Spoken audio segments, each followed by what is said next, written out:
Bus యాత్రలో భాగంగా MP Sanjeev Kumar MLA చెన్నకేశవరెడ్డిని ఉద్దేశించి చేసిన వ్యాఖ్యలపై వైసీపీ నాయకులు మండిపడ్డారు. కర్నూలు జిల్లా ఎమ్మిగనూరు పట్టణంలో స్థానిక శిల్ప ఎస్టేట్లోని వైసీపీ కార్యాలయంలో వైసీపీ నాయకులు బుట్టా రంగయ్య, ఇక SAAP network chairman Venkateswarlu, Nakkalamitta Srinivasulu, కౌన్సిలర్లు శివప్రసాద్, విశ్వనాథ్, రమేష్లు మీడియా సమావేశం ఏర్పాటు చేశారు. ఈ సందర్భంగా వారు మాట్లాడుతూ ఎమ్మెల్యే చెన్నకేశవరెడ్డిపై, ఎమ్మెల్యే అభ్యర్థి బుట్టా రేణుకపై ఎమ్మిగనూరులో జరిగిన బాలకృష్ణ బస్సు యాత్రలో భాగంగా ఎంపీ సంజీవ్ కుమార్ చేసిన అనుచిత వ్యాఖ్యలను పూర్తిగా ఖండిస్తున్నామని తెలిపారు. ఎంపీ కాకముందు నేతాంజలి కార్యక్రమం ఎక్కడ పోయిందని సూటిగా ప్రశ్నించారు. వయోభారం ఉన్న ఎమ్మెల్యేకే చెన్నకేశవరెడ్డి ఉదయం నుండి రాత్రి వరకు ప్రజాక్షేత్రంలో ఉండే వ్యక్తి అని, మరి ఎంపీగా ఉన్న నీవు ప్రజలకు ఏం చేశావని ప్రశ్నించారు. ఎమ్మెల్యేకే చెన్నకేశవరెడ్డి 2 సార్లు ఎమ్మెల్యే సీటును త్యాగం చేశారని, ఎమ్మెల్యే బుట్టా రేణుకకు వారి స్థాయికి మించి మద్దతును తెలుపుతున్నారని, ఎమ్మెల్యే చెన్నకేశవరెడ్డి ఎంపీ ల్యాండ్ నిధులు ₹1 కోటి ప్రతిపాదనలు పంపితే మీరు ఏం చేశారని అన్నారు. ఎంతోమంది మేధావులైన ఎంపీలను చూశామని, అటువంటి వారిలో ఎంపీ పదవికే మచ్చ తెచ్చిన వ్యక్తి సంజీవ్ కుమార్ అని అన్నారు. ఆమె ఎంపీ ఫండ్స్ ఎన్ని అభివృద్ధి కార్యక్రమాలు చేసినారో నేను ఛాలెంజ్ చేస్తున్నా, నువ్వెన్ని చేసినావో నేను ఛాలెంజ్ చేస్తున్నా. రా కూర్చుందాం, రండి, ఎమ్మెనూరు రండి. మీ అభివృద్ధి ఎన్ని జరిగినాయో, ఎమ్మెనూరు పట్టణానికి ఎన్ని చేసినావు, నియోజకవర్గానికి ఎన్ని చేసినావు అనేది నీ అభివృద్ధి గురించి మాట్లాడతావు. నువ్వు ఈరోజు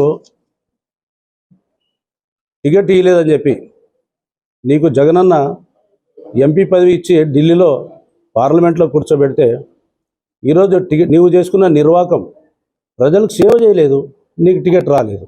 టికెట్ రాలేదని ఈరోజు తెలుగుదేశం చెంతకు చేరి ఇష్టానుసారంగా మాట్లాడితే ఎమ్మెనూరు ప్రజలు ఒప్పుకోరు, ముఖ్యంగా చేనేతలు ఒప్పుకోం. ఎంతవరకైనా సిద్ధం. నువ్వు అతిగా తిక్క మాట్లాడితే నీ నేలక కోసేది కూడా నిజం. That is challenge. వైఎస్ఆర్సీపీ ఒక్క సీట్ ఇచ్చింది, టీడీపీ అసలు ఇవ్వలేదు. మరి కుర్రీలందరూ బాగా ఆలోచించుకోవాలా, చేనేతలంతా బాగా ఆలోచించాలా. ఖచ్చితంగా బుట్టా రేణుక గారిని గెలిపించుకోవడానికి కృషి చేయవలసింది కోరుకుంటూ, సంజీవ్ కుమార్ గారు ఇకపైన మీరు మాట్లాడవద్దు.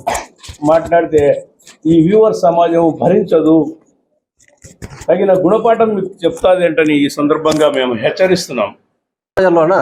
జయనాథ్ రెడ్డి సంజీవ్ కుమార్ పిలిపించుకొని మాట్లాడడం జరిగింది. ఏమని, బుట్టా రేణుక మేడం గారు ఏ పని చేయాలన్నా ఎమ్మెల్యే చెన్నకేశవరెడ్డి గారు సలహా తీసుకొని, వాళ్ళు సూచన తీసుకొని, ఆయన చెన్నకేశవరెడ్డి గారు ఎట్లా చెప్తే అట్లే చేయాలని చెప్పి అని అన్నాడు. కాలు మొక్కోసారని చెప్పినాడు. సంజీవ్ కుమార్కి ఇంకోసారి సవాల్ విసురుతున్నా, మీరు మా మేడం గారికి 2019 కాలు మొక్కి ప్రచారం తిప్పుతున్నారు, ఇది నిజమా కాదా? మేడం గారు పెద్ద ఆయన, వయసు రీత్యా పెద్దలు కాబట్టి, సీనియర్ ఎమ్మెల్యే కాబట్టి ఆయన సలహాలు సూచనలు మంచివి చెడ్డవి తెలుసుకోవడానికి మాత్రమే వెళ్తుంది. కానీ మేడంకి అందరూ కావలసిన వాళ్ళే. ఆమె విద్యావంతురాలు, సామాజిక స్పృహ ఉంది, ఎవరితో ఎట్లా మాట్లాడాలి, ఎట్లా ప్రచారం చేయాలి, గడప గడపకి ఎట్లా వెళ్ళాలి, అన్ని విషయాల్లో ఆమె తెలివితో పనిచేసుకుంటూ ముందుకెళ్తుంది తప్ప ఎవరు ప్రోత్సాహం అవసరం లేకుండా